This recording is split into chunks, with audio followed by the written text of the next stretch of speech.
Dan ini merupakan zaman yang sudah mulai subur kembali, yang telah dipangkas oleh Rasulullah. Yakin engkau berjuang di jalan Allah dibalas oleh Allah. Engkau ketika ingkar kepada Allah, engkau akan mendapatkan siksa. Tak percaya. Nah, maka dari itu, ini dhonul jahiliyah. Dhonul jahiliyah ini sebenarnya ayat ini bercerita tentang masalah perang Uhud. Ketika pasukan kaum muslimin mulai terdesak karena harus menerima tekanan dari belakang.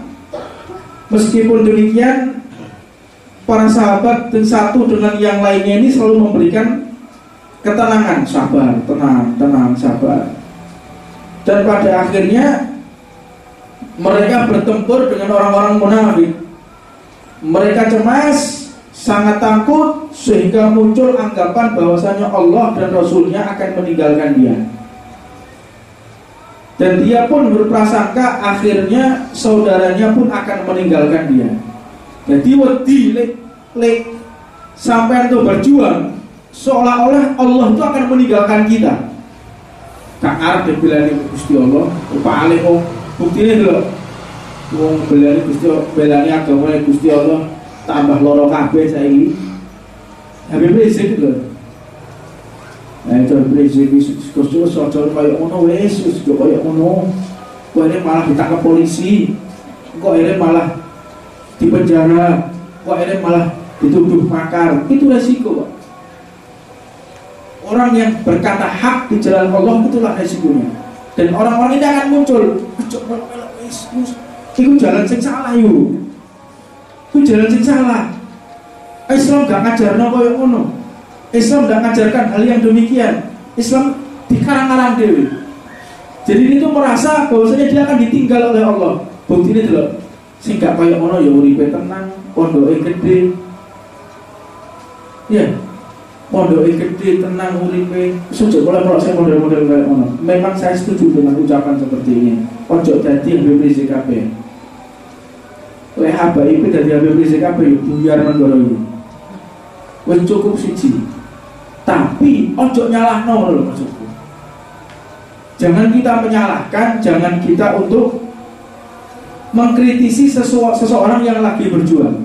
Kalau saya sependapat dengan ucapan itu. Sing dadi Habib Rizik wis dadi Habib Rizik kae. Sing sore gak usah melok-melok. Ngene rusak donya gara-gara kaya ngene iku. Dadi sok dadi Habib Rizik kabeh. Aja mentang-mentang. Kita harus mengatakan. Jadi orang itu zaman sekarang dia berkata keluar dari porsinya. Lek kaya Habib Jamal mambengi cerita. Aku duwe murid iki pawakan ngene kabeh jenenge Jamal. Lek aku melok-melok ngomong kaya ngono banyak yang tersinggung kok. Lek Habib Jamal sing ngomong insyaallah gak tersinggung.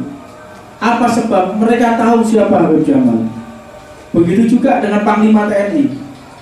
Panglima TNI mengatakan kalian ini bodoh anggota saya. Aku melak-melak menengono, meneng pateni aku. Jadi orang itu berbicara tahu dirinya. Paham maksudnya? Orang itu berbicara tahu dirinya. Kapasitas berbicara itu tergantung kedudukan dia. Ojo sampai ngomong sing bukan porsinya. Lah orang zaman sekarang kayak ngono. Sok-sok ngeritik Gus Dur. Ngelok-ngelok Gus Dur, berpendapat Habib Rizik dan Gus Dur. Saya kemarin habis baca. Orang berpendapat Habib Rizik ku ini, Gus Dur ku ini, Gus Dur ku ini. Lah kuwi iki lho sapa? Piye? Ono truk teko lor, teko kidul simpangan. Sampai ke tengah-tengah yo penyet ada nih. Gak makome. Mereka punya hal sendiri-sendiri. Mereka punya kedudukan sendiri-sendiri di hadapan Allah Subhanahu wa Ta'ala. Kita berprasangka baik kepada mereka. Bukan hak kita untuk mengadili mereka. Tahu diri. Nah, ini zaman orang yang sudah banyak tidak tahu diri. Ngeritik tono, ngeritik ini, sok berpendapat. Pemenang wis kumpul jagongan. Bahas soal negara ini paling mumet kan. Lho SMA gak lulus sok bahas negara betul. Lesem, ayo gak lulus. Negara Bapak Presiden kita harusnya begini. Ini kakek nongkrong ini saya. Banyak orang berbicara yang bukan kapasitasnya. Lah kadek ambil motor, wis motor gak gelem dikenalno. Panjenengan wis kakek delok sinetron, Pak. Wong dikira negara kok sinetron. Jadi untuk membicarakan sesuatu itu kita harus tahu diri. Sebagaimana para sahabat ketika membicarakan sesuatu nunggu sahabat yang pintar. Makanya leono uang pintar gaib awak-awak dewi ini tergantung daripada siapa kita duduk.